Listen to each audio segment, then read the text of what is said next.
Good afternoon बच्चों। राधे राधे भाई उत्तम कुमार, राधे राधे आपको।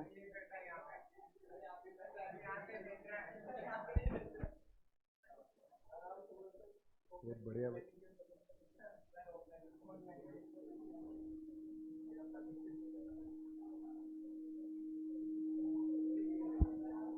आज तो इंटर वालों का रिजल्ट आ रहा है ना।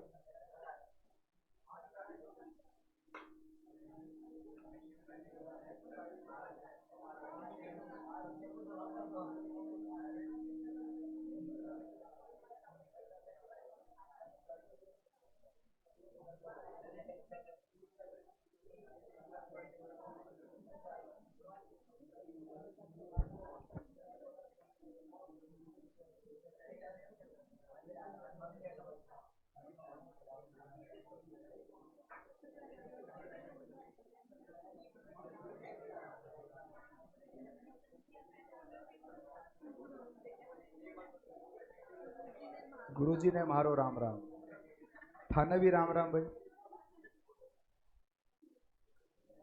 मारवाड़ी थोड़ी सी कमजोर है मेरी, पंजाबी है आती है मेरे को, मारवाड़ी नहीं आती। पंजाब से तो नहीं है, गंगानगर से है, वो पंजाबी है पूरा। हमारी जो स्कूलिंग है, जो कल्चर है वो पूरा पंजाबी है, तो इसलिए पंजाबी आती है बेटा। मारवाड़ी थोड़ी सी टच कम है, वैसे जयपुर में रह के मारवाड़ी भी सीख ली हमने अच्छी। आप गलत बोल रहे हो। आप सत श्री अकाल होता है, सत श्री अकाल। हाँ, चलिए तो आइए स्टार्ट करें हम अपना चैप्टर नंबर 2। और जो चैप्टर नंबर 2 है हमारा, उसका नाम है residence and scope of total income. Please सब बच्चे बातें बंद करेंगे। अब आप कुछ बातें देखेंगे जो मैं आपको बता रहा हूं। देखिए बच्चों, सबसे पहली बात, हम चैप्टर नंबर 2 पढ़ने जा रहे हैं। चैप्टर नंबर 2 के अंदर residential status and scope of total income, ये दो टॉपिक हैं। एक अंडर सेक्शन 6 है बच्चों, जो रेजिडेंशियल स्टेटस पे बात करता है। एक अंडर सेक्शन 5 है जो बात करेगा टोटल इनकम पर। ठीक है, सबसे पहले हम ये दो अलग अलग टॉपिक है, पहले हम स्टेटस पढ़ेंगे, फिर स्कोप ऑफ टोटल इनकम समझेंगे। ठीक है, इन सबसे पहले हम एक बात करते हैं। नॉर्मली मैं आपसे पूछता हूं, आपको जो सही लगे मुझे बताना। एक पर्सन जो रेजिडेंट है इंडिया का, रेजिडेंट है इंडिया का, और उसने इनकम कमाई है इंडिया से भी और इंडिया के बाहर से भी। इंडिया से उसने 10 लाख कमाया, इंडिया के बाहर से उसने 10 लाख कमाया। तो मैं आपसे पूछता हूँ, बताइए इस पर्सन को कितने इनकम पे टैक्स देना पड़ेगा? 10 लाख या 20 लाख? कुछ बच्चे 10 कह रहे हैं और कुछ 20 भी बोल रहे हैं। चलिए, अगर मैं इसी क्वेश्चन को चेंज करूं, एक नॉन रेजिडेंट इनकम कमाता है इंडिया से 10 लाख और यूएस से भी 10 लाख, अब बताओ उसे कितने पे टैक्स देना पड़ेगा? अब सब बच्चों ने 10 लाख ही बोला है। ये परफेक्टली आपने सही बोला है, पर ये गलत बोला आपने। अगर आप इंडिया की रेजिडेंट हैं तो आप कहीं से भी इनकम कमाइए। सोचिए बच्चों, मैं दिल्ली में बिजनेस करता हूं और कुछ गुड्स मैं इंडिया के बाहर भी बेच देता हूं, यूएस से, जर्मनी से। क्या ऐसा होता है क्या कि इंडिया के लोग बाहर से इनकम कमा लेते हैं? यस सर, खूब होता है। तो क्या मुझे उस इनकम पर इंडिया में टैक्स नहीं देना? बिल्कुल देना है सर। अगर कोई पर्सन रेजिडेंट है तो उसकी पूरे वर्ल्ड की इनकम इंडिया में टैक्सेबल हो जाती है। अब आप कहाँ से कमा रहे हो इससे मतलब नहीं है। यदि आप एक नॉन रेजिडेंट है तो केवल आपकी इंडियन इनकम पर क्या लगेगा? टैक्स लगेगा। आराम से फिर समझते हैं। इसका मतलब क्या हो गया उसकी जो इनकम है वो दो टाइप की हो सकती है, या तो वो इंडियन इनकम होगी या वो फॉरेन इनकम होगी।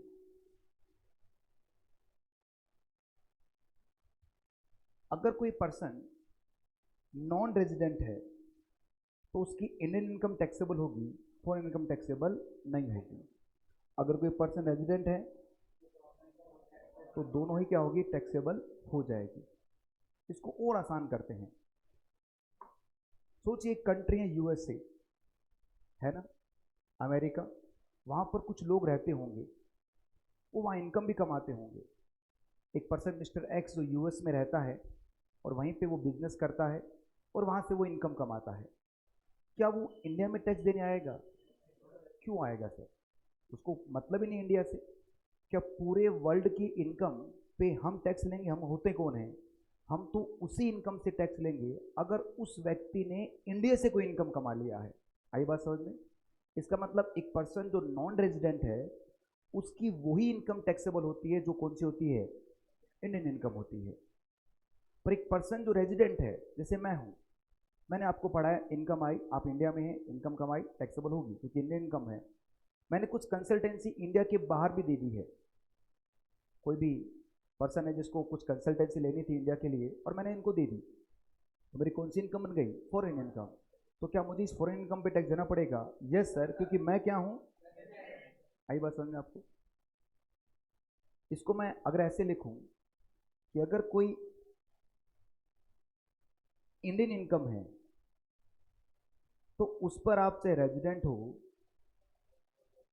चाहे नॉन रेजिडेंट हो, दोनों को क्या देना पड़ेगा, टैक्स देना पड़ेगा। और यदि कोई फॉरेन इनकम है तो इस पर सिर्फ किसको देना है, रेजिडेंट को टैक्स देना है, फॉर नॉन रेजिडेंट टैक्स नहीं देना। या मैं ऐसे बोलूं कि रेजिडेंट की सारी इनकम क्या होती है, टैक्सेबल होती है, और नॉन रेजिडेंट की कौन सी इनकम, सिर्फ इंडियन इनकम क्या होगी, टैक्सेबल होगी। आई बात समझ में आपको?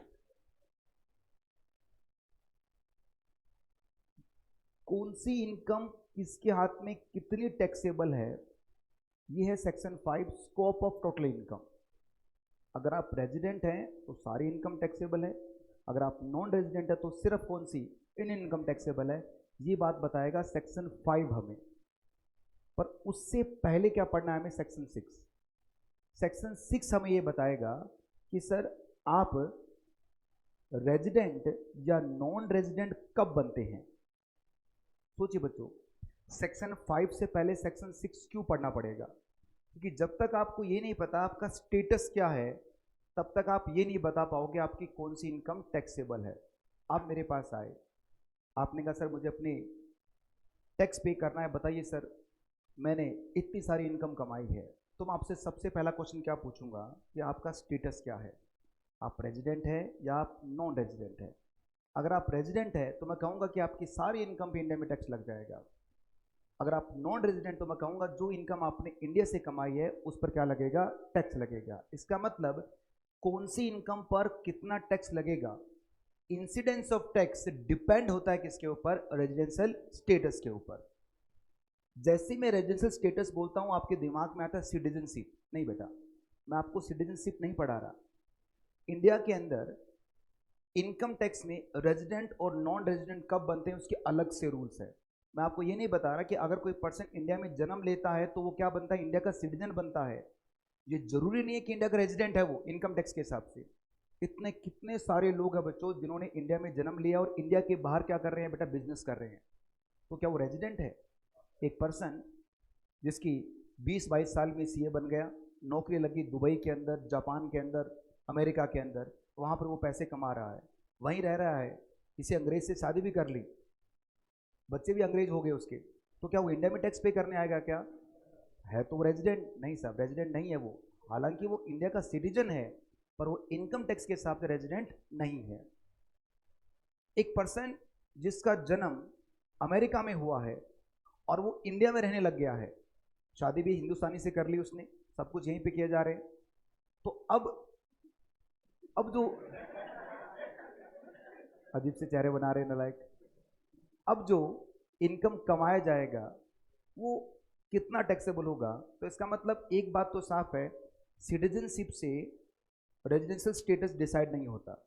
आप चाहे इंडिया के सिटीजन हो या नहीं, उससे फर्क नहीं पड़ेगा। इनकम टैक्स में जो सिटीजनशिप है बेटा, वो सॉरी जो रेजिडेंशियल स्टेटस है वो अलग है, सिटीजनशिप अलग है।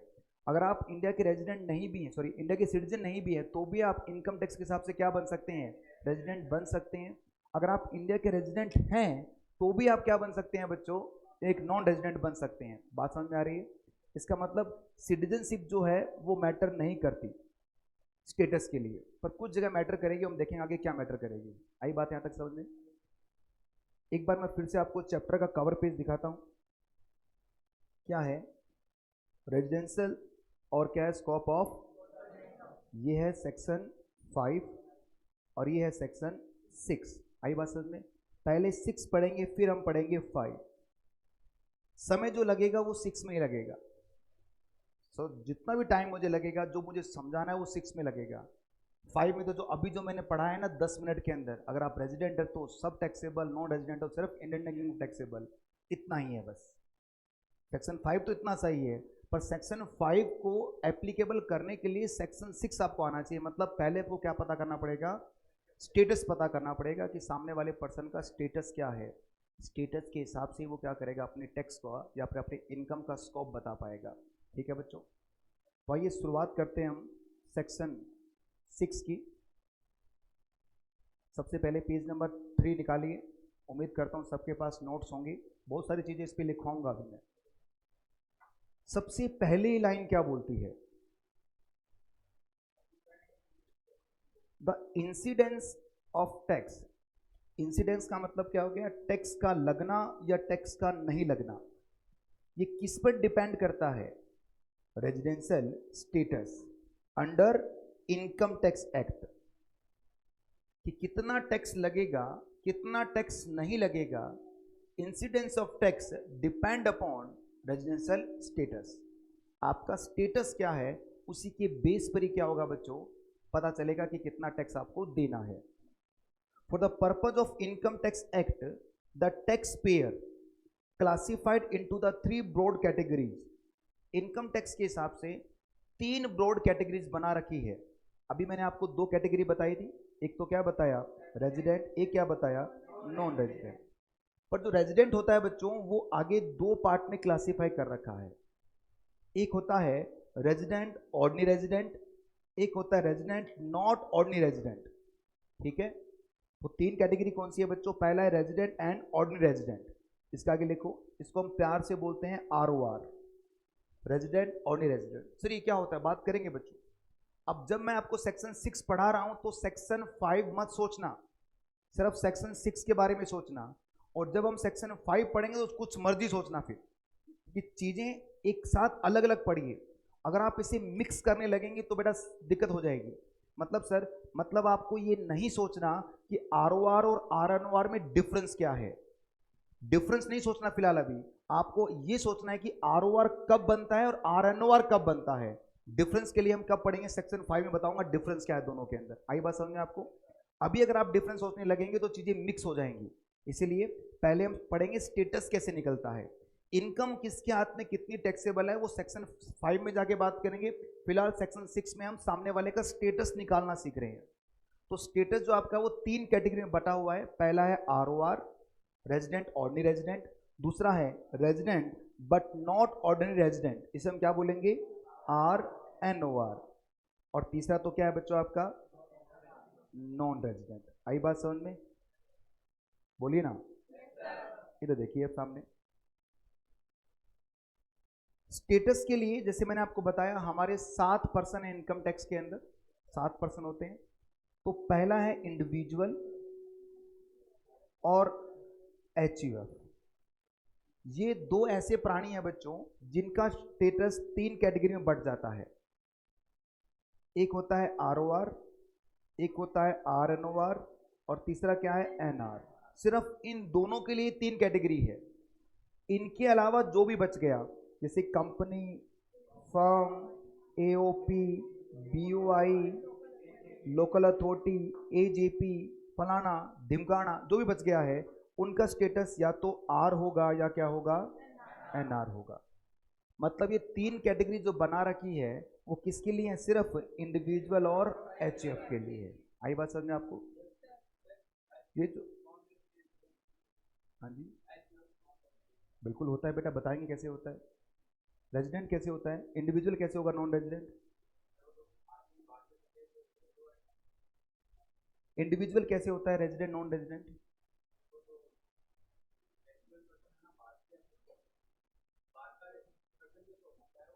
हाँ तो कैसे होगा, रेजिडेंट कैसे होगा, वो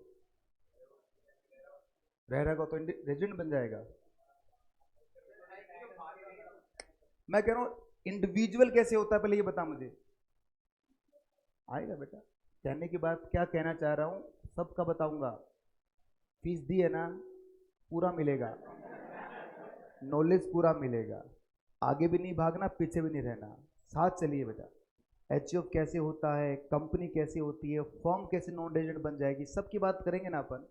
पर फिलहाल अभी क्या पढ़ रहे हैं हम कि जो इंडिविजुअल और एचयूएफ जो होगा उनको तीन कैटेगरी में बांटा गया है, और इनके अलावा जितने भी लोग हैं वो सब क्या होते हैं, या तो रेजिडेंट होंगे या क्या होंगे, नॉन रेजिडेंट होंगे। ये पहली बात है, ठीक है। अब इसके बीच में फाइनेंस एक्ट 20 में एक अमेंडमेंट आया था बच्चों, जिसपे एग्जाम में क्वेश्चन भी पूछ लिया गया है।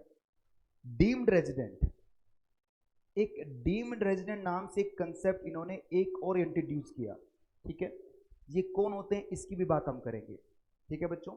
तो फिलहाल इंडिविजुअल एचयूएफ होता है आरओआर, आरएनओआर या एनआर, और जो कंपनी फॉर्म फलाना रिमकाना ये क्या बनेगी, या तो आर बनेगी या क्या बनेगी, समझ में आया?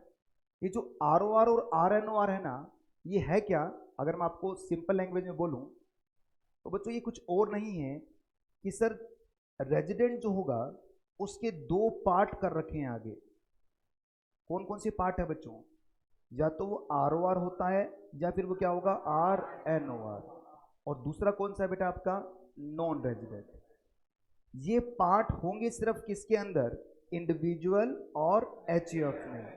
अगर आप इंडिविजुअल एचयूएफ के अलावा कुछ भी हैं तो ये पार्ट नहीं होंगे, फिर क्या रहेगा, रेजिडेंट और। आई बात समझ में?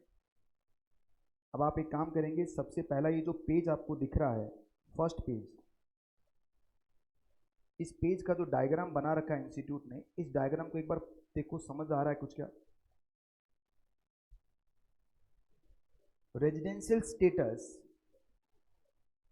अंडर सेक्शन 6, इंडिविजुअल और एचएफ के लिए रेजिडेंट होगा तो वो क्या हो सकता है, आरओआर या आरएनओआर या फिर क्या, और एक बीच में क्या डाल रखा है, डीम्ड रेजिडेंट।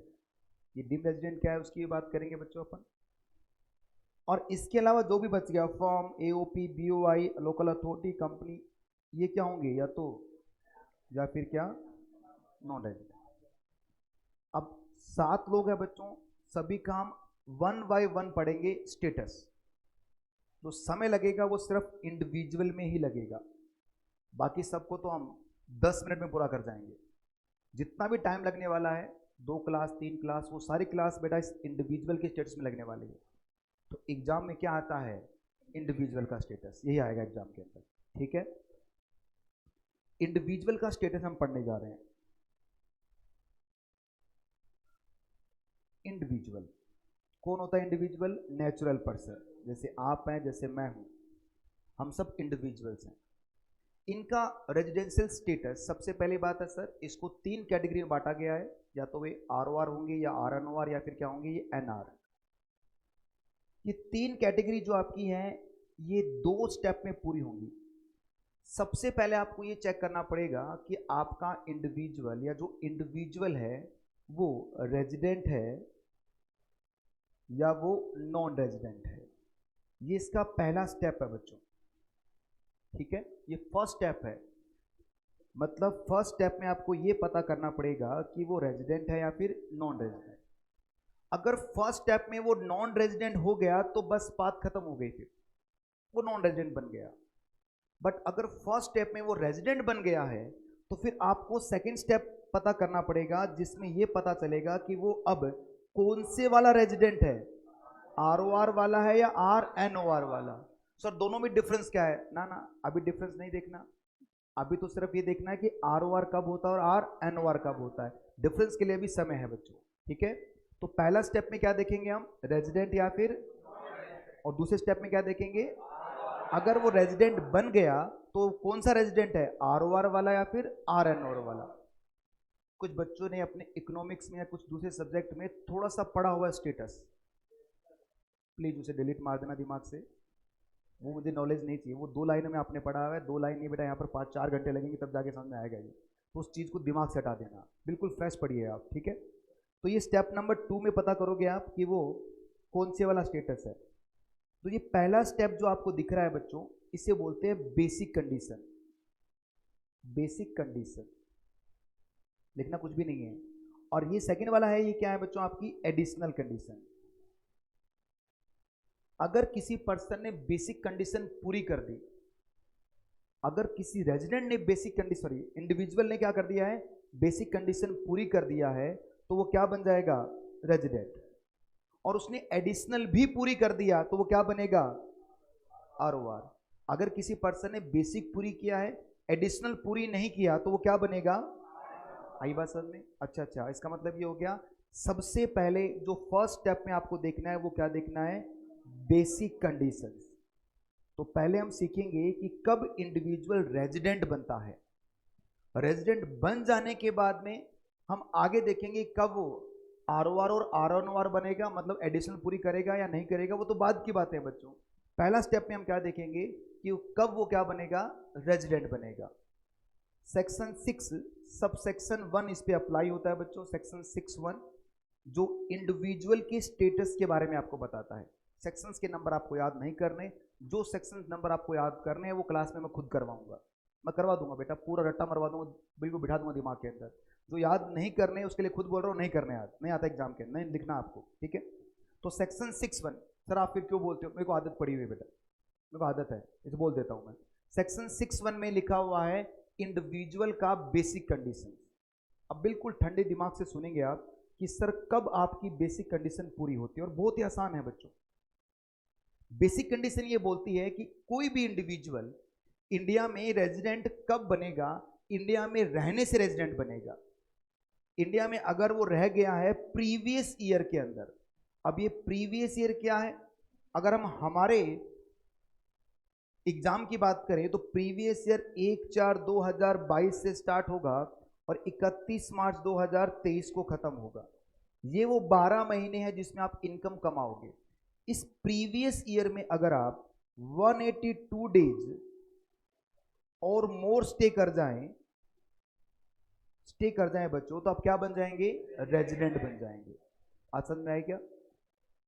अगर आपने प्रीवियस ईयर में 182 दिन या उससे ज्यादा स्टे कर लिया तो आप क्या बन गए हैं, रेजिडेंट बन गए।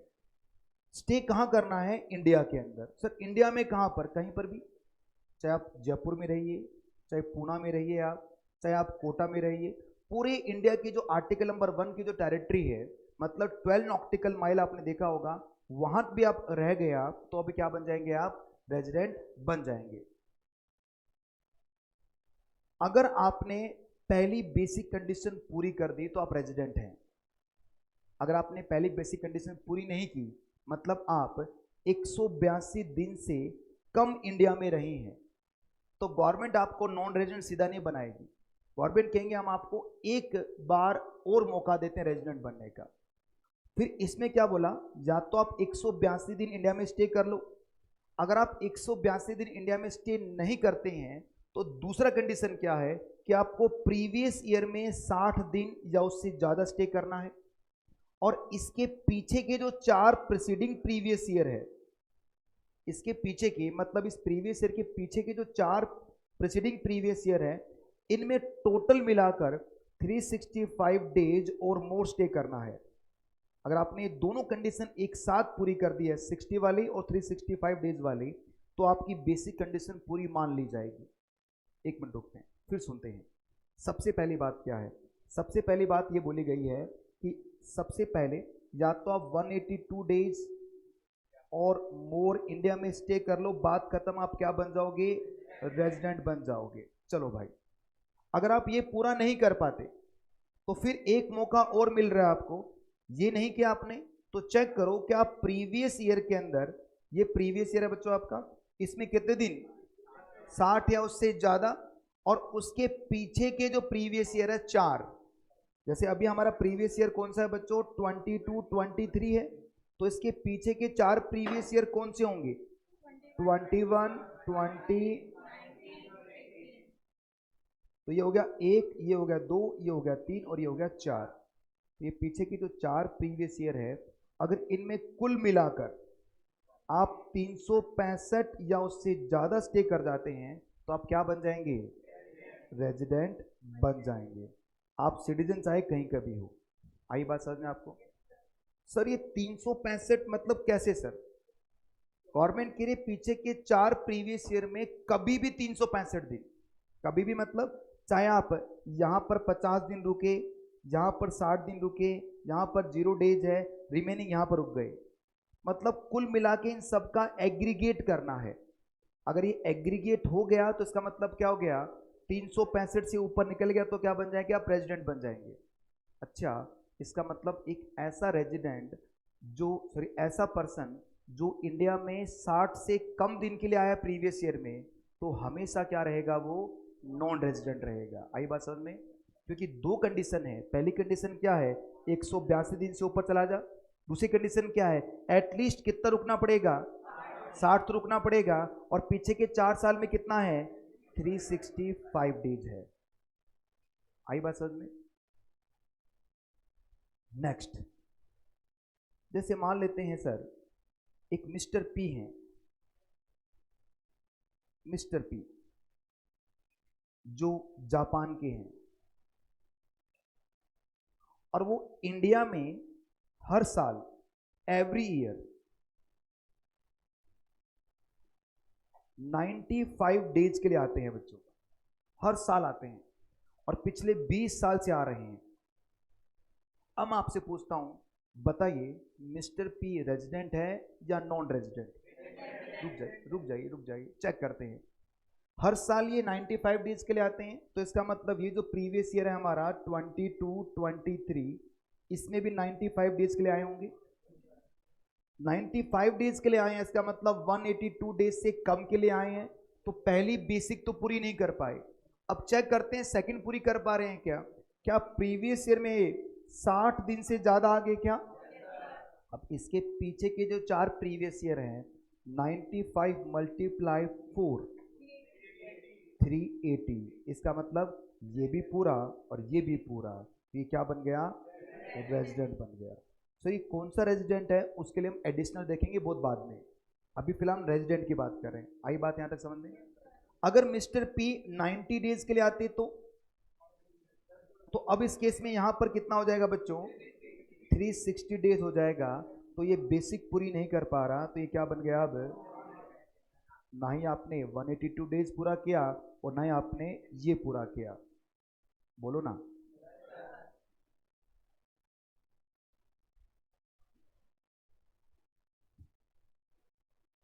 Hemant Mittal up to 182 days 120। बेटा हेमंत मित्तल आपने पढ़ लिया क्या स्टेटस पहले से, या मेरी रिकॉर्डिंग देख लिया आपने? हेमंत मित्तल 120 दिन हो गया ना सर?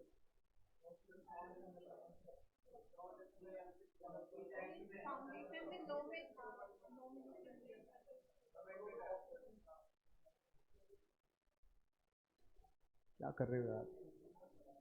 फाउंडेशन में लो में पढ़ा था क्या? नॉमिनी के लिए 120 दिन। यहाँ क्या पढ़ रहे हो? फाउंडेशन नहीं है ये, इंटर है। लो नहीं है ये, इनकम टैक्स है। क्यों क्यों मिक्स कर रहे हो यार? क्या बोला मैंने? थोड़ा बहुत पढ़ा उसे दिमाग से निकाल के छोड़ दो भाई, परेशान हो जाओगे, परेशान हो जाओगे बेमतलब का। बिल्कुल सही पढ़िए ना यार।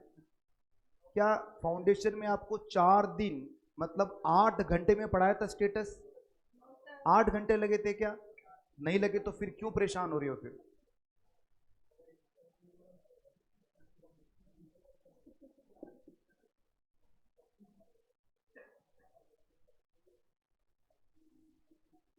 सबसे पहले ये पैराग्राफ पढ़ के बताओ मुझे।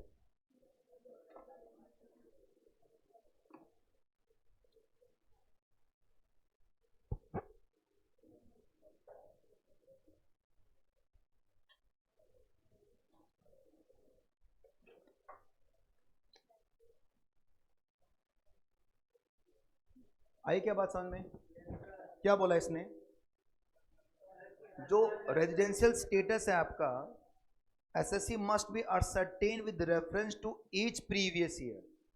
किसी पर्टिकुलर प्रीवियस ईयर में आप रेजिडेंट हैं तो किसी में नॉन रेजिडेंट भी बन सकते हैं। किसी में रेजिडेंट है, किसी में नॉन रेजिडेंट, किसी में नॉन रेजिडेंट है, किसी में रेजिडेंट। हर साल चेक किया जाएगा क्योंकि इनकम भी हर साल आती है। ऐसा नहीं कि एक बार आप रेजिडेंट बन गए तो परमानेंटली बन गए, ऐसा नहीं है भाई। यहाँ पर आप हर साल चेक करोगे।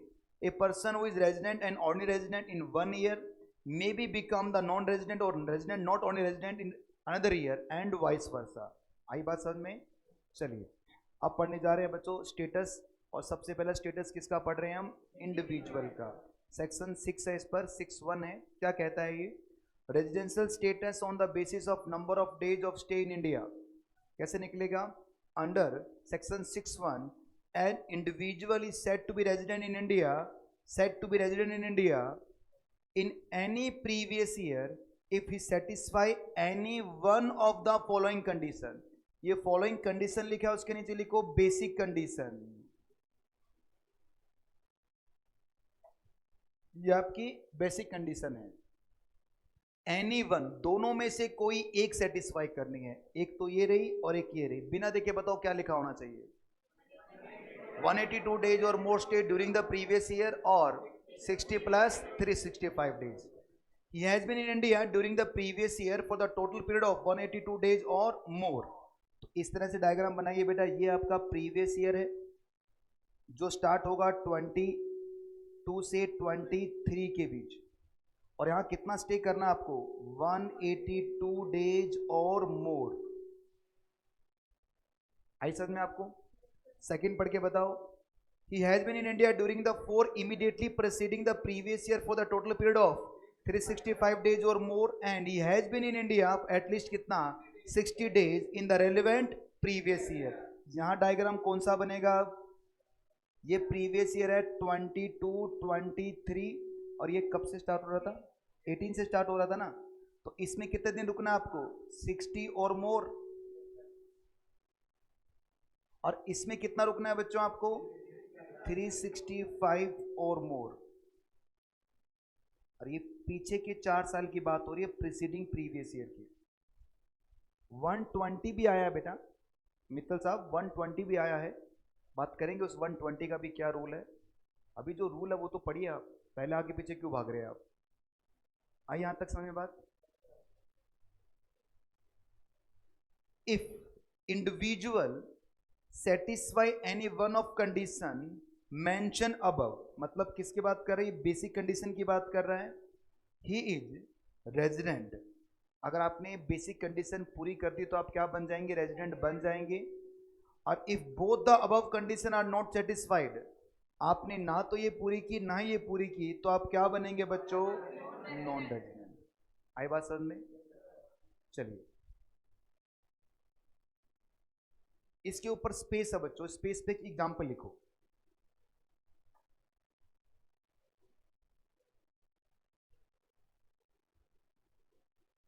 एक मिस्टर पी हैं,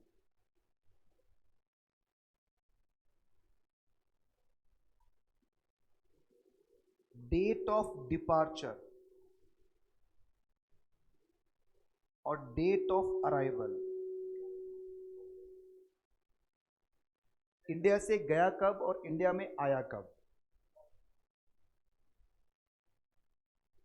इंडिया में फर्स्ट टाइम गया बेटा वो मिस्टर पी, फर्स्ट टाइम गया इंडिया से वो 1/6/2022 को, और वापिस आ गया 18/8/2022 को।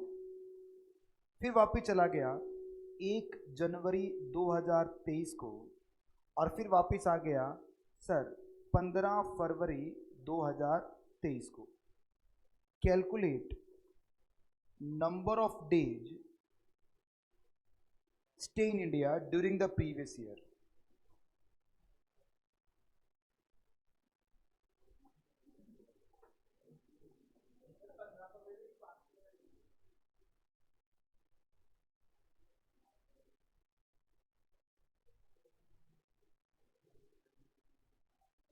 सर स्पेस कम रह गया हमारे पास, तो नीचे पड़ा, इसको यूज कर लेना यार।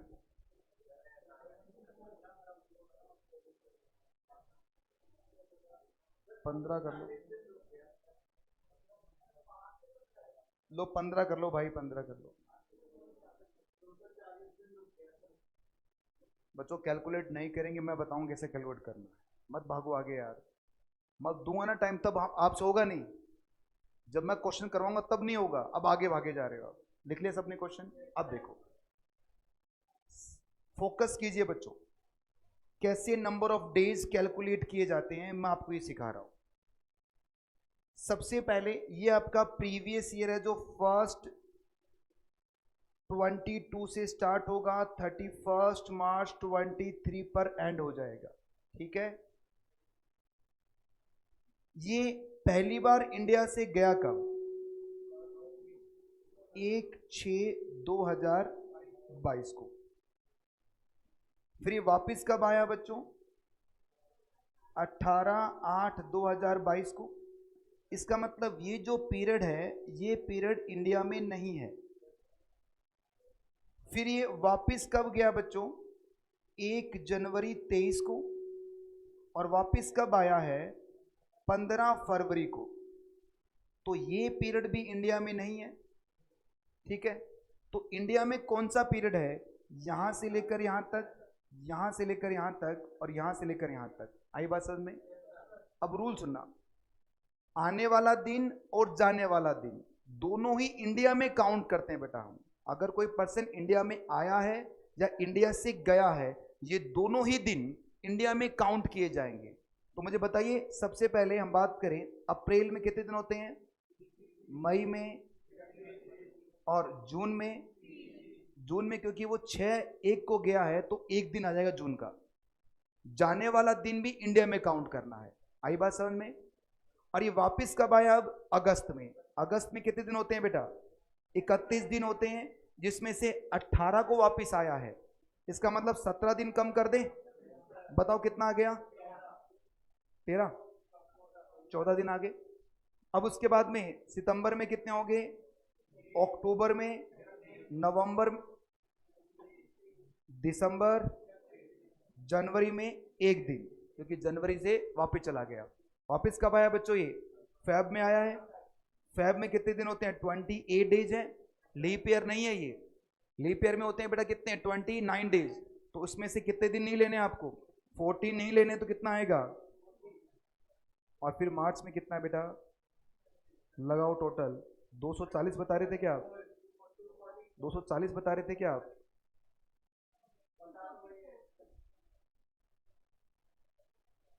समझ में आया आपको? ये आराम से नोट कीजिए इसको, अपने हिसाब से मैनेज कीजिए स्पेस को। एक स्टिक नोट आते हैं, पता आपको? मार्केट में स्टिक नोट्स आते हैं बच्चों, उन्हें आप परचेज कीजिए, ताकि बहुत सारे स्टिक नोट्स आपको लगाने पड़ेंगे किताबों पर, एग्जाम्पल्स के तौर पर। हो गया कॉपी?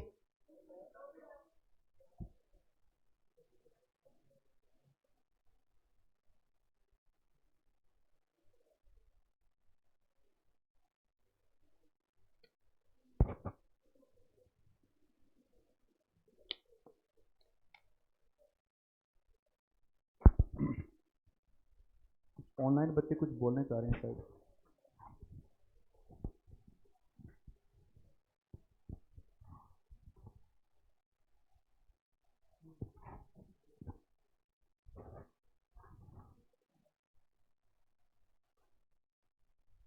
करो कॉपी करो।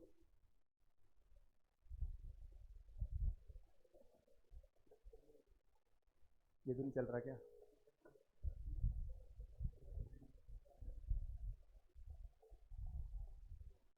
ये तो चल रहा है कम से कम। वहाँ के 7 वाली क्लास का जो आउटर लगा हुआ है ना, वो पूरा गर्म हवा मारता है, खिड़की से आती है।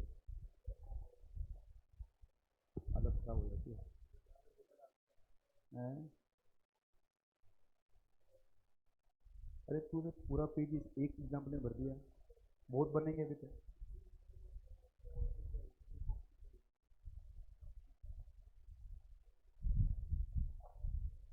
छोटा छोटा साफ सुथरा लिखो भाई, दो तीन एग्जाम्पल आएंगे इस पेज के ऊपर।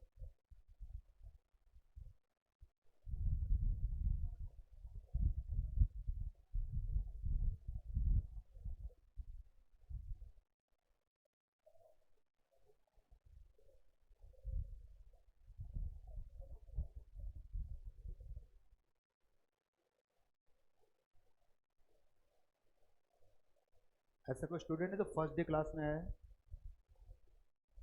है कोई ऐसा फर्स्ट डे क्लास में? आज नहीं है ना?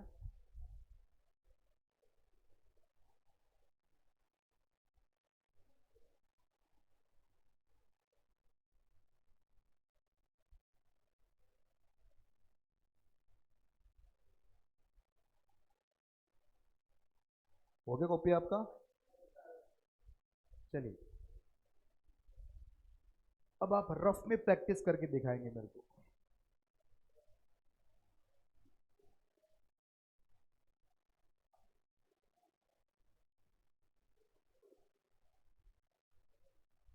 डेट ऑफ डिपार्चर है आपका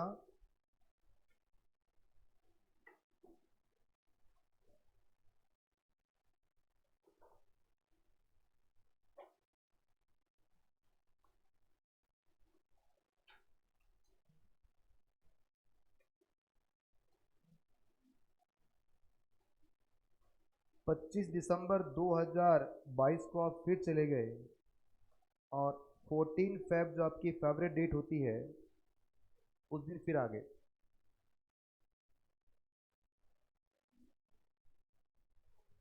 आराम से अपना समय लीजिए। आपके पड़ोसी को समझ में आ गया इसका मतलब ये नहीं आपको समझ में आ गया।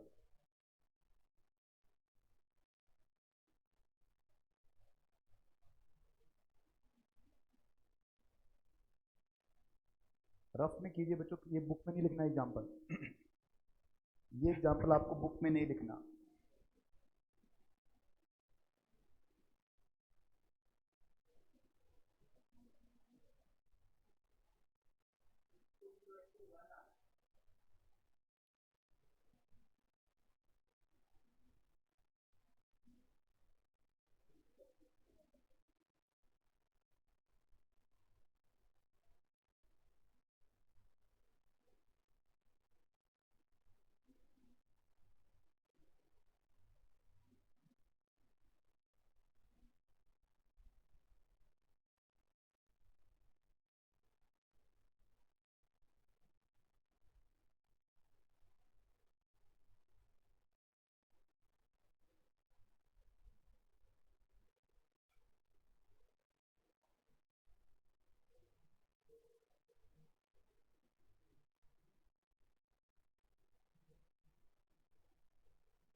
टू 21 आंसर बता रहे हैं बच्चे मुझे।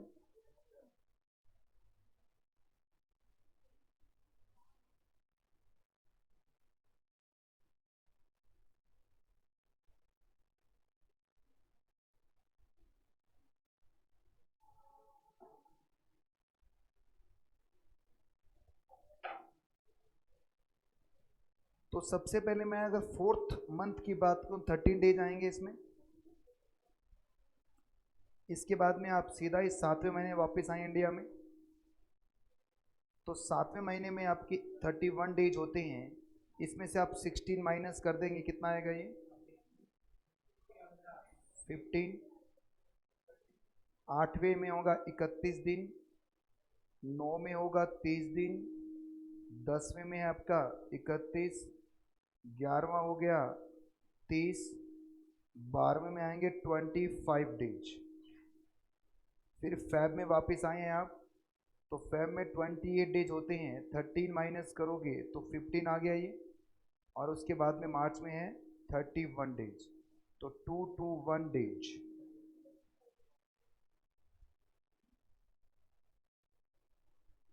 टोटल भी चेक कर लेना एक बार है, यही है क्या टोटल? आई बात समझ में आपको? देखिए,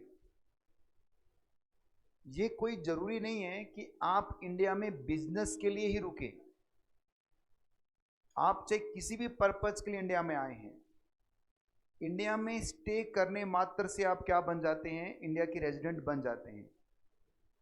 सर क्या गवर्नमेंट को सबका पता रहता है कि कौन कितने दिन रुका है? हाँ। कैसे पता चलेगा सर? पासपोर्ट के थ्रू। पासपोर्ट पर एक स्टैंप लगती है बच्चों, जब आप जाते हैं और जब वापस आते हैं तब भी एक स्टैंप लगती है। जैसे हम हमारी बात करें, हम तो कभी गए नहीं बाहर, तो 365 डेज यहीं पड़े हैं, तो हम तो हमेशा क्या है? रेजिडेंट ही हैं। पर वो लोग जो फ्रिक्वेंटली अंदर बाहर होते रहते हैं, तो उनके लिए क्या है? उनका जो पासपोर्ट होगा उसके थ्रू पता चलेगा वो इंडिया में कितने दिन रुके थे, और इंडिया से जाने वाला दिन और इंडिया में आने वाला दिन दोनों ही काउंट कहाँ किए जाएंगे? इंडिया में काउंट कर लिए जाएंगे। आई बात समझ में आपको? दूसरी बात कि सर ये कोई जरूरी नहीं है कि आप कॉन्टिन्यूसली रुके इंडिया में। अभी हमने क्वेश्चन से हमने कितनी सारी बातें सीखी। पहली बात, आने वाला दिन जाने वाला दिन दोनों काउंट करने हैं। दूसरी बात, ये कोई जरूरी नहीं है वो कॉन्टिन्यूट इंडिया में रुके। आप 2 दिन आए 4 दिन चले गए, फिर 2 दिन आए 4 दिन चले गए, तो सबका टोटल निकाल के देखना है आपको। तीसरी बात, जरूरी नहीं है कि आप बिजनेस के लिए रुके हैं। आप चाहे अपने शादी में आए हैं, आप किसी के मुंडन पे आए हैं, खाना खाने आए हैं, आप कुछ भी करने आए इंडिया में, या इंडिया के बाहर गए हैं घूमने फिरने, हनीमून के लिए आप इंडिया के बाहर चले गए, और हनीमून आपका 8 महीने चलता रहा, तो वो 8 महीने इंडिया में काउंट नहीं किए जाएंगे। उस टाइम के लिए आप क्या बन जाएंगे? नॉन रेजिडेंट बन जाएंगे। तो आपकी पूरी इनकम, मुझे एक बात बताओ बच्चों, आपसे मैं जनरली पूछता हूँ, आपने लगभग 1 घंटा हो गया इस क्लास को चलते हुए, रेजिडेंट बनने में फायदा है या नॉन रेजिडेंट बनने में फायदा है? नॉन रेजिडेंट में फायदा है, क्योंकि, हाँ जी बेटा, मैं तो बोलूंगा ही, तू बता क्या है रेजिडेंट में क्यों है। मैं तो नॉन रेजिडेंट बताता हूं, क्योंकि नॉन रेजिडेंट आप होंगे तो सिर्फ इंडिया की इनकम टैक्सेबल होगी, विदेशी इनकम आपकी सारी आपके हाथ में एग्जेम्प्ट रहेगी। पर अगर आप रेजिडेंट बनते हैं तो इंडिया की और बाहर की सारी इनकम इंडिया में टैक्सेबल हो जाएगी। आई बात समझ में आपको? आप कहेंगे सर टैक्स रेट का, अरे इंडिविजुअल का टैक्स रेट पढ़ा तो था हमने, रेजिडेंट हो चाहे नॉन रेजिडेंट 250 सबको मिलेगा। सर मान लो रेजिडेंट आपका 85 या 80 से अबव का, तो 5 लाख का बेनिफिट नहीं मिलेगा, वो अलग चीज है बच्चों, वो छोटा मोटा बेनिफिट है। 12,500 का 87 का रिबेट नहीं मिलेगा, कंसिडर करता हूं मैं भी। एज का बेनिफिट नहीं मिलेगा, कंसिडर करता हूं मैं। टैक्स रेट तो लगभग बाकी तो सारे सेम ही है ना आपके, पर यहाँ पे देखिए ना, आप पूरी विदेशी इनकम सारी आपकी क्या हो रही है? अब टैक्सेबल नहीं हो रही, इंडिया के हाथ से निकल रही है। इसलिए गवर्नमेंट चाहेगी उसको रेजिडेंट बनाना, इसीलिए तो 2 चीजें बता रही है कि 182 डेज स्टे कर जाओ, क्या बन जाओगे? रेजिडेंट। अगर नहीं स्टे करोगे तो हम फिर रेजिडेंट बनाएंगे आपको 60 प्लस 365 डेज। आई बात समझ में?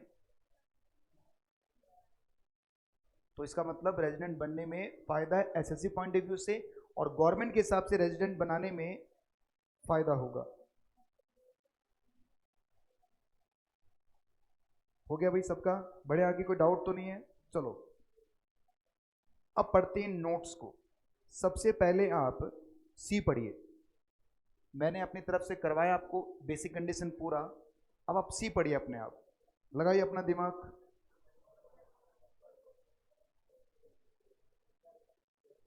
आया समझ में आपको? क्या लिखा है सी में?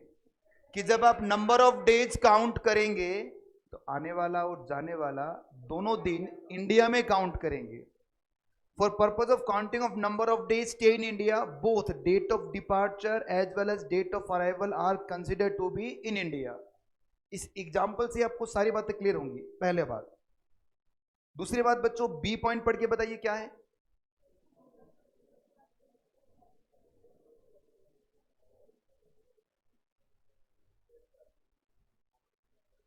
It is not necessary that the period of stay must be continue or active. आप आ जा सकते हैं, उसका एग्रीगेट करके देखना है आपको। Nor essential that stay in India at the usual place of residence, business, employment of the individual. कहीं मर्जी रुकिए आप, घर में रुकिए, बाहर रुकिए, होटल में रुकिए, कहीं पे भी रह गए आप इंडिया में, तो आपको काउंट कर लिया जाएगा। पॉइंट नंबर 1 हम कल की क्लास में पढ़ चुके हैं कि सर इंडिया का मतलब क्या हो गया? 12 नॉटिकल माइल्स भी उसमें आ जाएगा। टेरिटोरियल वाटर पढ़ा था ना हमने, the stay in India include the stay in territorial water of India जो 12 नॉटिकल माइल्स तक है into sea from the Indian coast line. Even the stay in ship or boat the territorial water of India would be sufficient to make the individual resident in India. अगर आप किसी boat में रुके हुए हैं territorial water के अंदर तो भी ये माना जाएगा कि आप कहाँ पर आ चुके हैं, इंडिया में आ चुके हैं. और लास्ट पॉइंट क्या बोल रहा है, the residence of the individual of income tax purpose nothing to the citizenship. हिसाब जो इनकम टैक्स पर्पज के लिए जो आप रेजिडेंशियल स्टेटस पढ़ रहे हैं वो सिटीजनशिप नहीं है. आप किसी भी देश के सिटीजन हो सकते हैं. The individual can therefore be resident in more countries and even though the can be have the only one domicile. कि आप हो सकते हैं जैसे इंडिया का रेजिडेंट स्टेटस हम पढ़ रहे हैं वैसे ही जापान का भी है, अमेरिका का भी है, सबका है बच्चों स्टेटस. तो निकालने का तरीका अरे हर जगह होता है ना इनकम टैक्स. तो वहां का हो सकता है कि सर 80 डेज होता होगा, वहां हो सकता है सर 100 डेज होता होगा. इंडिया में कितना है 182 डेज है. तो हो सकता है कि आप एक साथ दो कंट्री के रेजिडेंट बन जाए इनकम टैक्स में. ऐसा भी हो सकता है आप किसी भी कंट्री के रेजिडेंट ना बने इनकम टैक्स में. आई बात समझ में आपको ये? अरे बोलिए. चारों पॉइंट क्लियर हुए आपके? आइए अब ट्विस्ट डालते हैं. देखो अब सामने अब गवर्नमेंट ने क्या बोला कि एक बात बताओ कि दो बेसिक कंडीशन है. बेसिक कंडीशन हमारी दो है ना. पहली बेसिक कंडीशन क्या है बच्चों आपकी 182 डेज और मोर ड्यूरिंग द प्रीवियस ईयर. और दूसरी है 60 प्लस. समझ में आया ना आपको क्या लिखा मैंने? इन दोनों में कोई भी एक पूरी करो और क्या बन जाओगे, रेजिडेंट बन जाओगे. फिर गवर्नमेंट ने क्या किया, एक्सेप्शन डाला और क्या बोला कि सर हम कुछ लोगों के बारे में बता रहे हैं. उन लोगों को रेजिडेंट तभी बनाया जाएगा अगर उन्होंने सिर्फ बेसिक कंडीशन पहली पूरी की है. मतलब सर मतलब मैं अभी कुछ लोगों के नाम बताऊंगा. इन 3 लोगों के लिए, हमारी बुक में 2 बता रखे हैं वैसे 3 है ये. इन 3 लोगों के लिए ये वाली कंडीशन आपको नहीं देखनी. इनको अगर रेजिडेंट बनाना है, ये 3 लोग हैं 1 2 और 3, ये 3 इंडिविजुअल ऐसे हैं. अगर इनको रेजिडेंट बनाना है तो आपको सिर्फ क्या करना पड़ेगा 182 डेज और मोर स्टे करोगे आप, तभी ये लोग क्या बनेंगे रेजिडेंट. अदरवाइज हमेशा क्या रहेंगे, ये नॉन रेजिडेंट रहेंगे. आई बात समझ में आपको ये? तो अब हम एक्सेप्शन पढ़ने जा रहे हैं इस बेसिक कंडीशन का. सेक्शन 6(1) का एक्सेप्शन है. एक्सेप्शन क्यों है बच्चों? क्योंकि सेक्शन 6(1) दोनों की बात कर रहा है. पर ऐसे 3 महान लोग हैं जिनके लिए गवर्नमेंट ने सेकंड वाला जो कंडीशंस है वो इग्नोर करवाया है कि अगर इन तीनों में से किसी को भी रेजिडेंट बनाना है तो ये तभी रेजिडेंट बनेंगे बच्चों जब क्या हो जाए, ये 182 डेज और मोर इंडिया में स्टे हो जाए. अदरवाइज हमेशा ये क्या रहेंगे, नॉन रेजिडेंट रहेंगे.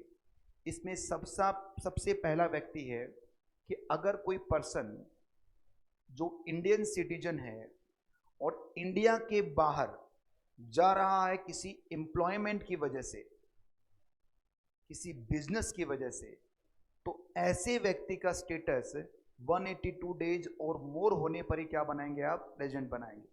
नॉर्मल सी सिंपल सी बात करते हैं. मान लो आप सीए बन गए, मान लो क्या सबको सीए बनना है भाई. देखिए इस क्लास में जितने भी बच्चे बैठे हैं ये सब फ्यूचर के चार्टर्ड अकाउंटेंट्स हैं.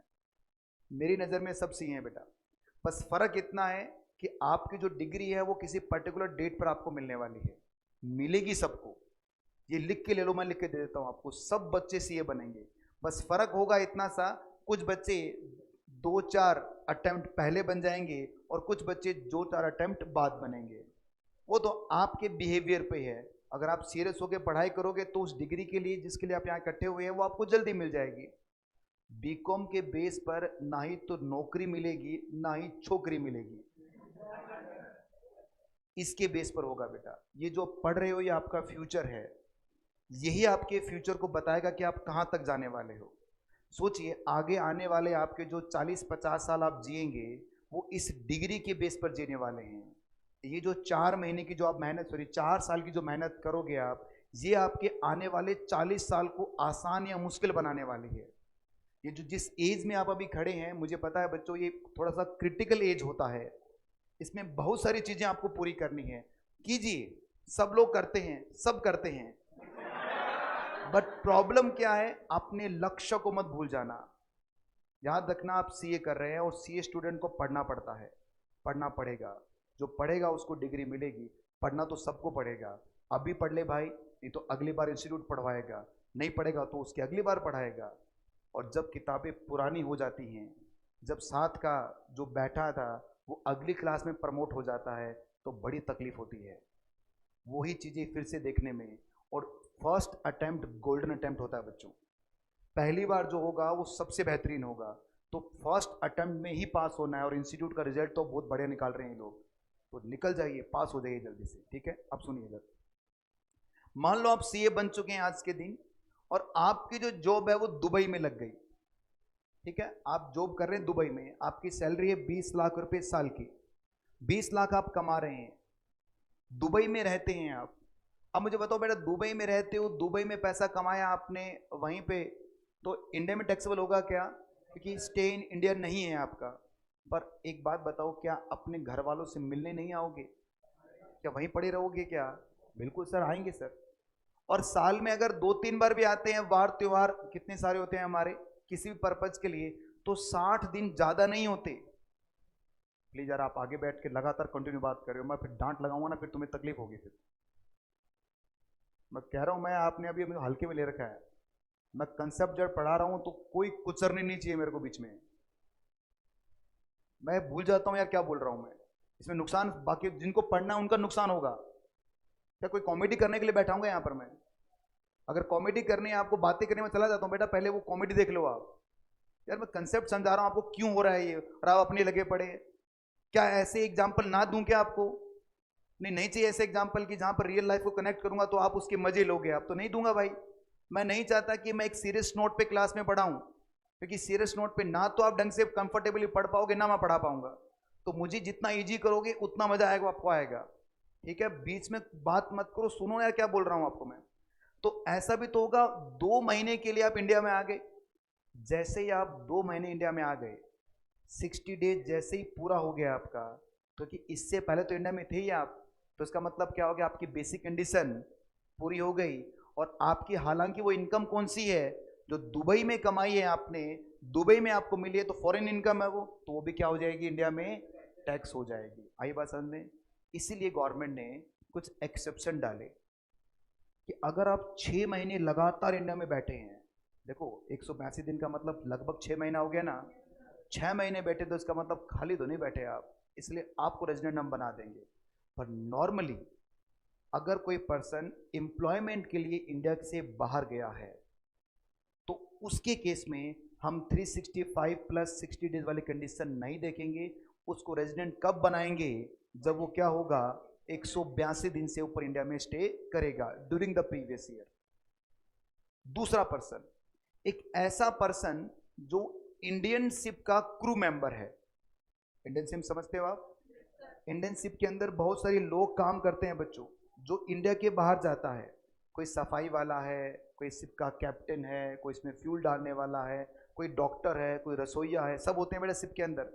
एक शिप जो निकलता है 6-6 महीने तक बाद पहुंचता है दूसरी जगह पर, तो उसमें सब चीज़ें होती है, दवाइयाँ भी होती है, डॉक्टर भी होते हैं, इंजीनियर्स भी होते हैं, सब लोग वहाँ बैठ के काम करते हैं, खाने वाले भी होते हैं, फ्यूल वगैरह भी है। तो ये जो शिप मेंबर्स होते हैं इनको बोलते हैं क्रू मेंबर।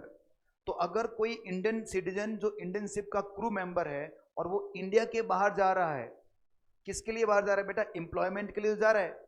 अरे एक बात बताओ, शिप वो इंडिया में चलेगा नहीं, वो तो समुद्र में चलेगा, इसका मतलब वो समुद्र से जैसे ही बाहर हुआ इसका मतलब इंडिया से बाहर हो गया वो। अरे बोलिए ना। तो ऐसे लोगों के लिए भी क्या बोला गया है, 182 days.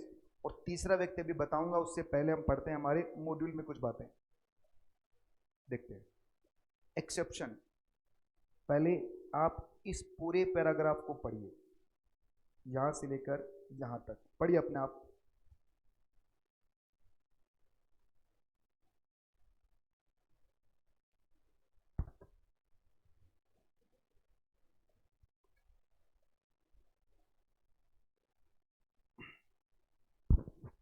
The following category of individual will be treated as resident in India only if, क्या लिखा, the period of their stay during the relevant previous year amount to 182 days और मोर। इसका मतलब इन अदर वर्ड्स में क्या कहना चाहते हैं?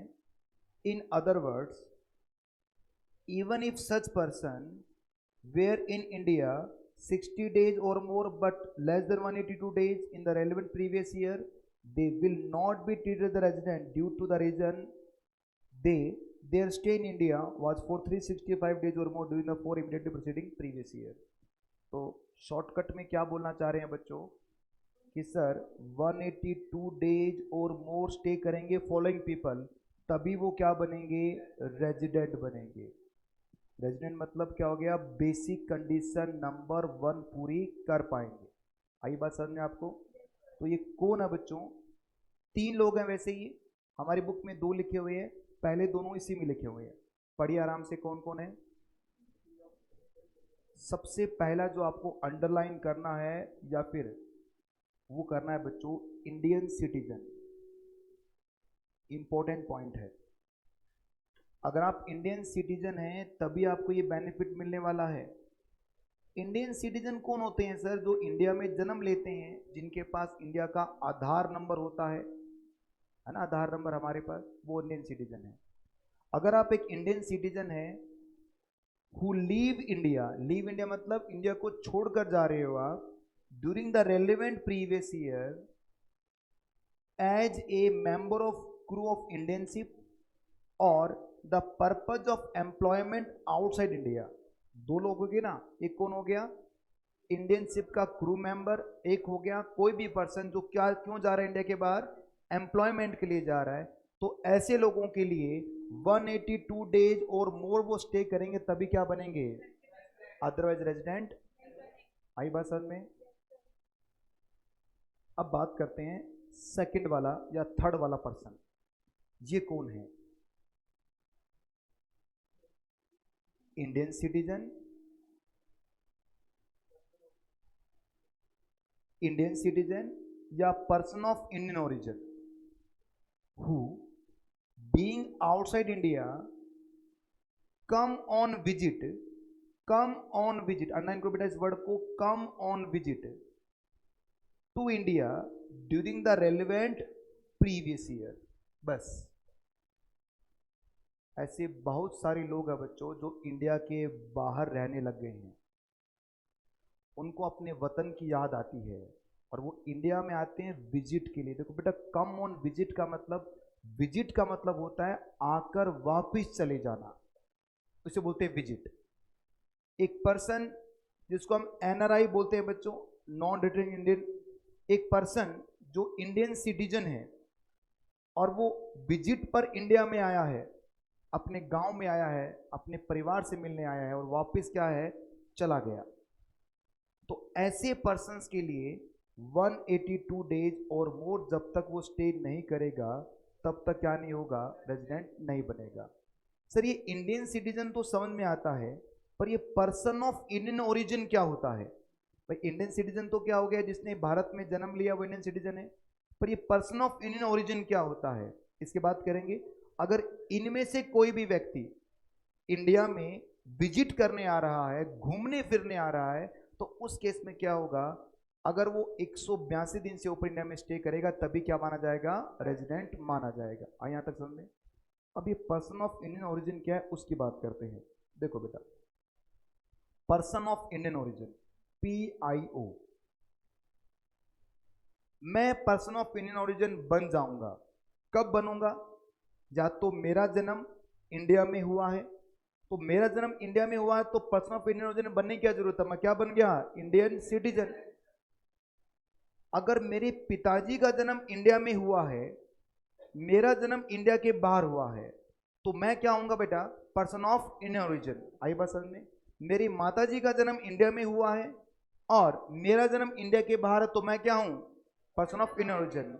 मेरे दादा दादी या मेरे नाना नानी, मेरे मम्मी पापा, मेरे दादा दादी या मेरे नाना नानी, इनमें से किसी भी एक पर्सन का जन्म अगर इंडिया में हो गया तो मैं क्या बन जाऊंगा बच्चों? आई बात समझ में? फिर बोलता हूं, पर्सन ऑफ इंडियन का मतलब क्या हो गया? एक ऐसा पर्सन जिसके माता पिता या जिसके दादा दादी या नाना नानी अनडिवाइडेड इंडिया में बोर्न हो गए हैं।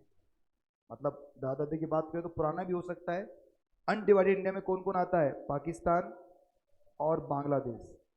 अगर इनमें से कहीं पर भी मैं जन्म हो गया मेरा, सॉरी मेरे दादा दादी का और मेरे नाना नानी का या मेरे मम्मी पापा का, किसी का भी जन्म हो गया है, तो मैं क्या बन जाऊंगा बच्चों? Person of Indian origin. For example, मेरी दादी का जो जन्म हुआ था वो लाहौर में हुआ। एग्जाम्पल दे रहा हूँ भाई, वैसे नॉर्मल यहीं के हैं। लाहौर में हुआ। फिर दादी माँ लंदन चली गई, वहाँ पर अंग्रेज से शादी की, दादाजी अंग्रेज थे। फिर पिताजी का जन्म हुआ, फिर वहाँ पर पिताजी ने अंग्रेज से शादी कर ली, फिर हमारा जन्म हुआ। हम कभी इंडिया में आए भी नहीं। तो बताओ क्या मैं इंडियन ओरिजिन का हूँ क्या? यस सर, क्योंकि लाहौर अनडिवाइडेड इंडिया में आता है। आई बात समझ में आपको? सबसे नीचे इस पेज के पर्सन ऑफ इंडियन ओरिजिन को लिखा हुआ है, पढ़िए बेटा।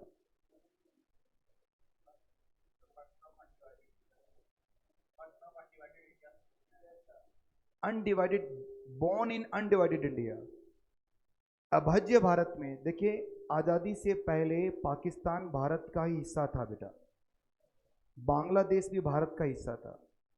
ये तो आज़ादी के बाद में इनको अलग कर दिया गया। तो अगर कोई पर्सन 1947 में मेरे दादाजी का जन्म हुआ था, कहाँ पर? लाहौर में, इससे पहले, तो इसका मतलब अब मेरा जन्म, पिताजी का जन्म इंडिया के बाहर है, तो वो पर्सन ऑफ इंडियन ओरिजिन मान लिया जाऊंगा। ठीक है, बात समझ में आई? सर 1947 के बाद मान लीजिए दादाजी का जन्म लाहौर में हुआ है, तो फिर नहीं हूँ बेटा मैं, फिर मैं नहीं हूँ। अनडिवाइडेड इंडिया जब था उस समय अगर जन्म हो गया दादाजी का, नाना जी का, किसी का भी, तो वो पर्सन ऑफ इंडियन में आ जाएगा। ठीक है, नहीं नहीं, सिर्फ दादा तक ही है। 90, हाँ इंडिया में हो तो पर्सन ऑफ इंडियन। देखिए ना, इंडिया का मतलब क्या है? तो देखो भाई, 1947 से पहले इंडिया का मतलब क्या था? इंडिया का मतलब इंक्लूडिंग पाकिस्तान और बांग्लादेश। 1947 के बाद इंडिया का मतलब सिर्फ इंडिया है बेटा। तो अगर दादाजी का जन्म 1947 से पहले हुआ है, तो चाहे इंडिया में हो, चाहे पाकिस्तान में हो, चाहे बांग्लादेश में हो, मैं क्या बन जाऊंगा? अगर 1947 के बाद हो रहा है तो कहाँ होना चाहिए? सिर्फ इंडिया में होना चाहिए। भारत का जन्म कब हुआ सर? भारत का जन्म नहीं हुआ बेटा, भारत अखंड है, बहुत पुराना है। देखिए, जो जिसका जन्म होता है उसकी मृत्यु होती है। पाकिस्तान का जन्म हुआ था 1947 में।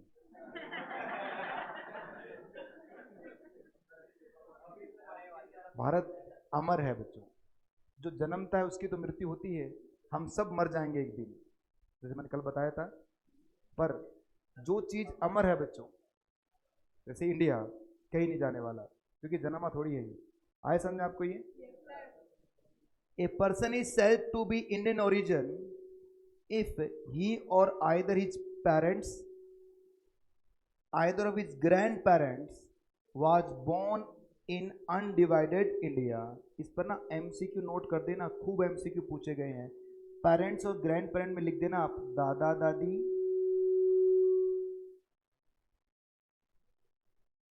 नाना नानी, दोनों आते हैं।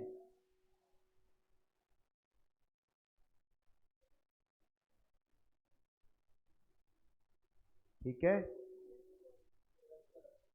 आ जाओ फिर वापिस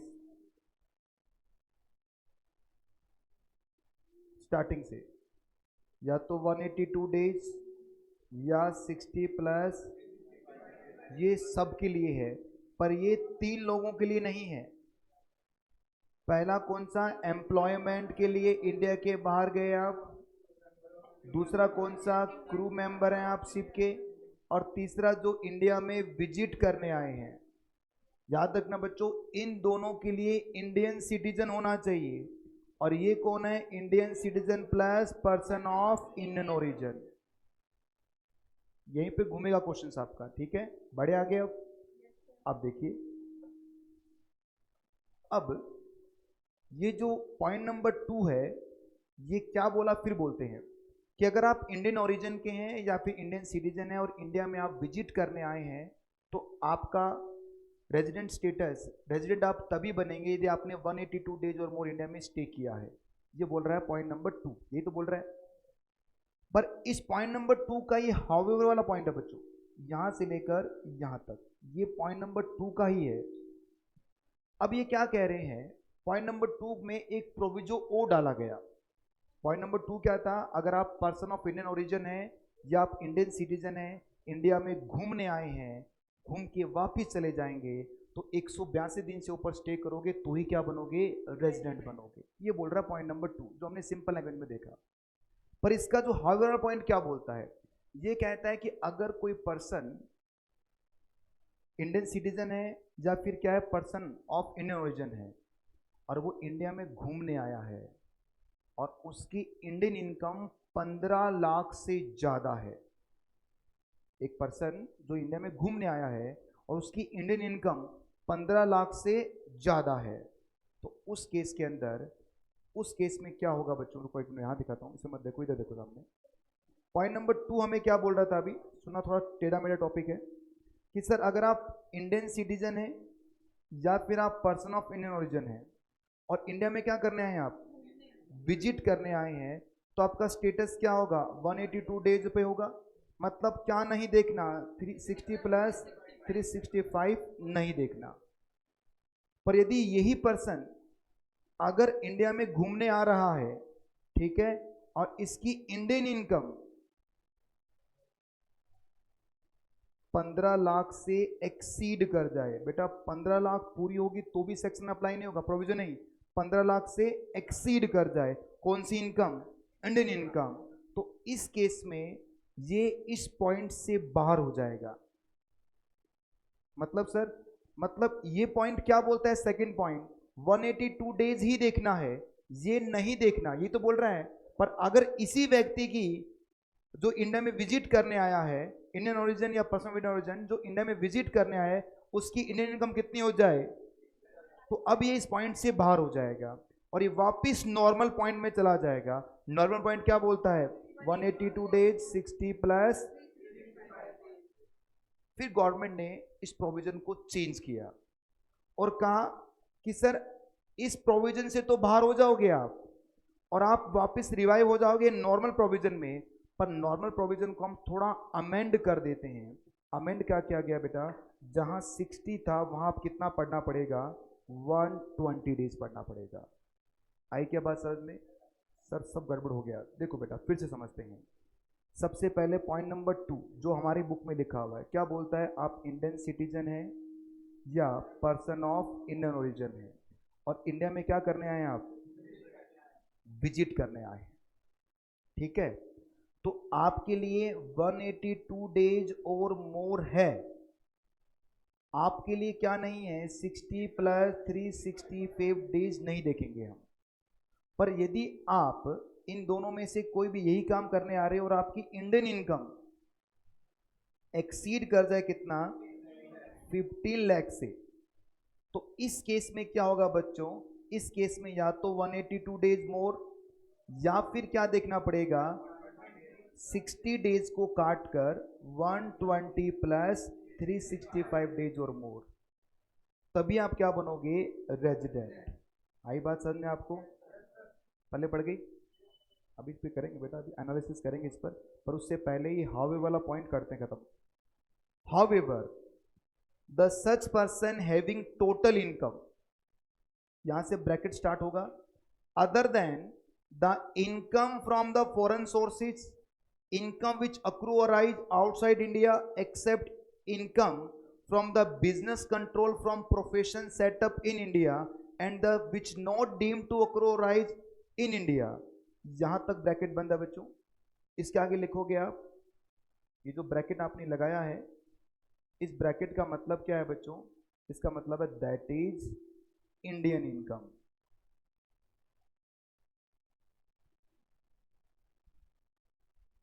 तो उस पूरी लाइन को नहीं पढ़े आप, इतना पढ़िए, however the such person having the total income, या फिर क्या पढ़े आप, having the Indian income exceeding कितना है, 15 lakh during the previous year will be treated as resident in India.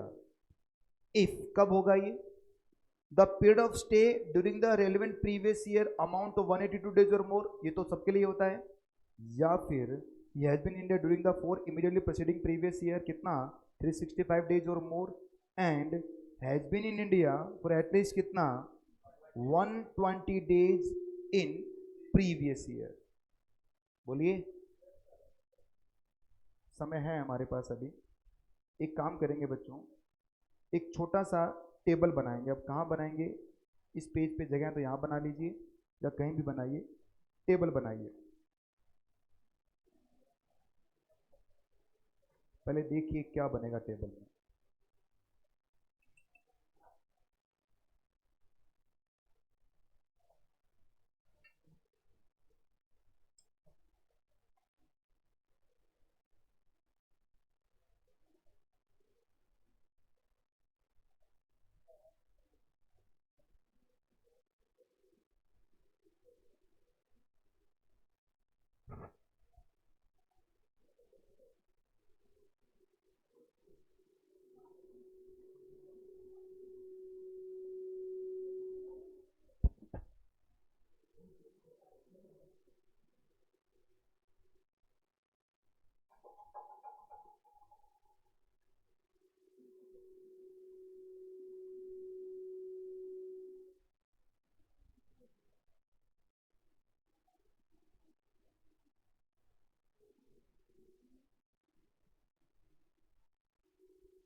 एक बार देखिए बेटा, बाद में नोट करना, एक बार देखो सामने। एक पर्सन जो इंडिया का सिटीजन है, ठीक है,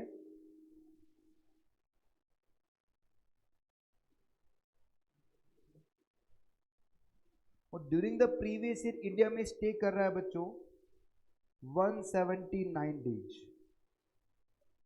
पिछले 4 साल में उसने 600 दिन इंडिया में स्टे किया है और इंडिया में वो विजिट करने आ रहा है। उसकी जो इंडियन इनकम है वो है 5 लाख रुपए की। बताइए वो रेजिडेंट है, नॉन रेजिडेंट है, बताओ भाई, लगाओ अपना दिमाग। कैसे? सबसे पहली बात इंडियन इनकम इसकी 5 लाख का मतलब एक्सेप्शन में कवर नहीं है, एक्सेप्शन के एक्सेप्शन में कवर नहीं है। दूसरी बात, इंडिया में विजिट करने आ रहा है, एक्सेप्शन में कवर हो गया। और जो विजिट करने आते हैं ड्यूरिंग द प्रीवियस ईयर कितना देखना होता है 182 डेज, और ये कितना है 179 डेज। इसका मतलब वो क्या बन गया, आई बात समझ में?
लिख लिया क्या आप लोगों ने?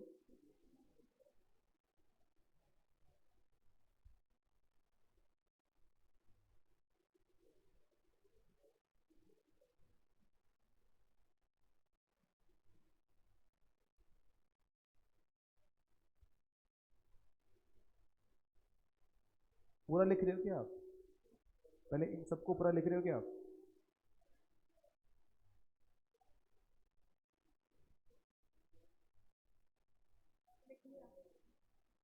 चलो भाई सेकंड वाला बताओ, लिख लो भाई।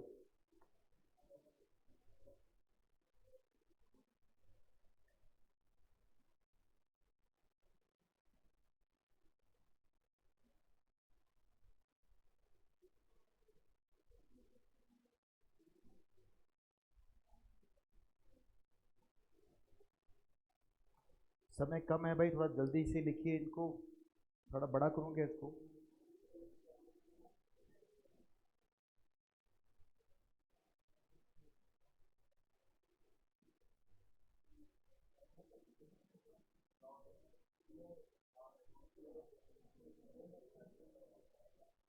चलो भाई बताइए अगले केस के।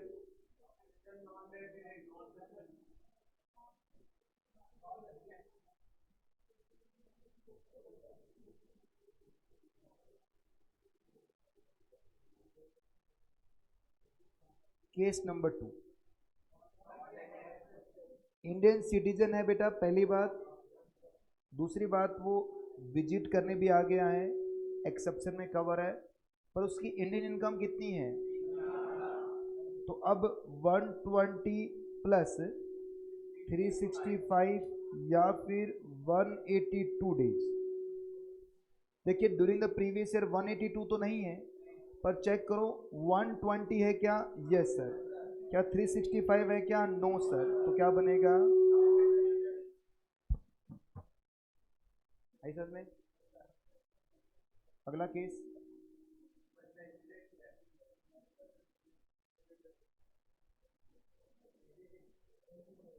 विजिट करने नहीं आया, इसका मतलब नॉर्मल केस बन गया। 365 डेज प्लस 60 डेज या 182 डेज, ये कितना है बच्चों यहाँ पर? 60 प्लस 365 डेज। अब इसको देखना ही नहीं है आपको, एक नॉर्मल केस है, इसका मतलब क्या है ये? अगला केस, ये जापान का है, इंडियन सिटीजन नहीं है, तो इस केस में बेटा ये सब मैटर नहीं करता। ये मैटर कब करता है? जब आप क्या है? इंडियन सिटीजन है। अब ये नॉर्मल केस है, कितना है? 60 प्लस 365 डेज, मतलब ये जापान का है, मतलब 60 प्लस 360, ये मैटर नहीं करता बच्चों, कितना भी हो। ये क्या बनेगा? Non resident. ये इंडिया का है 182 डेज, जैसे ही 182 डेज लिख दिया मैंने, तो अब इसके बाद कुछ भी मैटर नहीं करता, क्योंकि 182 दिन या उससे ज्यादा तो हमेशा ही क्या बनेंगे आप चाहे विजिट करने आओ, चाहे शादी करने आओ, कुछ भी करने आओ, फर्क नहीं पड़ेगा। इनकम 1 लाख की हो चाहे 1 करोड़ की हो, इसका मतलब क्या बन गया ये? लास्ट केस बताइए बच्चों। नॉन रेजिडेंट क्यों? क्योंकि कम से कम 60 दिन या 120 दिन तो होना चाहिए, यहां पर कितना है? सिर्फ। तो इसका मतलब इसके आगे भी कुछ फर्क नहीं पड़ेगा, ये क्या बनेगा? अभी मैं आपको एग्जाम के क्वेश्चन आप देखोगे ना, घुमा घुमा के बनाता है बच्चों।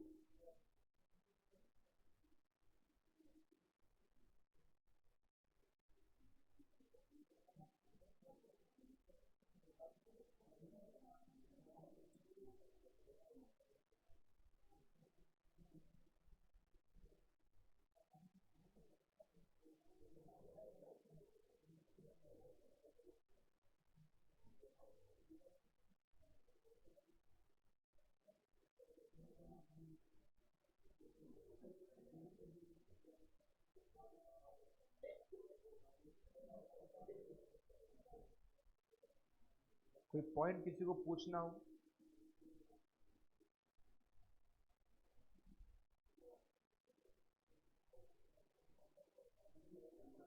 Third point, 4 point, third point देखिए बेटा, ये रहा थर्ड पॉइंट आपका। थर्ड पॉइंट क्या बोल रहा है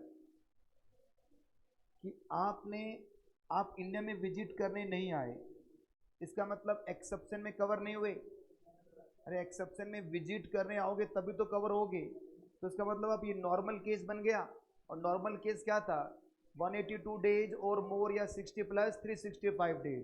ड्यूरिंग द प्रीवियस ईयर कितना रुक गया, 60 से ऊपर, और पिछले साल में 365 डेज से ऊपर, इसका मतलब क्या बन गया, 4 केस। देखो बेटा ये जापान का है, और जापान का है तो ये इससे फर्क नहीं पड़ेगा, क्योंकि ये सब एक्सेप्शन कब कवर होता है, इंडियन सिटीजन के लिए। तो इसका मतलब क्या, ये नॉर्मल केस है, तो ये सेम टू सेम केस है बता, इसलिए क्या बन गया, रेजिडेंट बन गया। आई क्या बात समझ में भाई?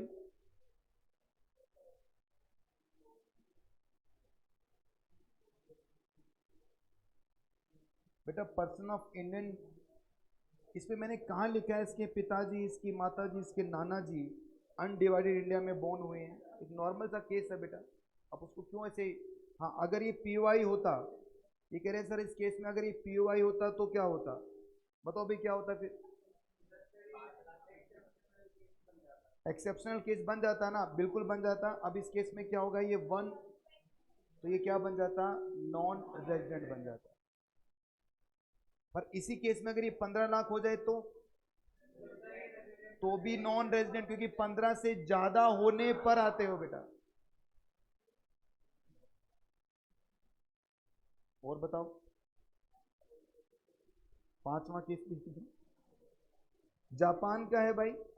जापान का होने से क्या हो गया, नॉर्मल केस है, इसका मतलब इन पर ध्यान नहीं देना। और नॉर्मल केस क्या होता है, 365 डेज, सॉरी 182 डेज तो नहीं है, पर 60 प्लस 365, देखो 60 प्लस तो हो रहा है पर 365 नहीं हो रहा बेटा, तो इसका मतलब क्या बन गया।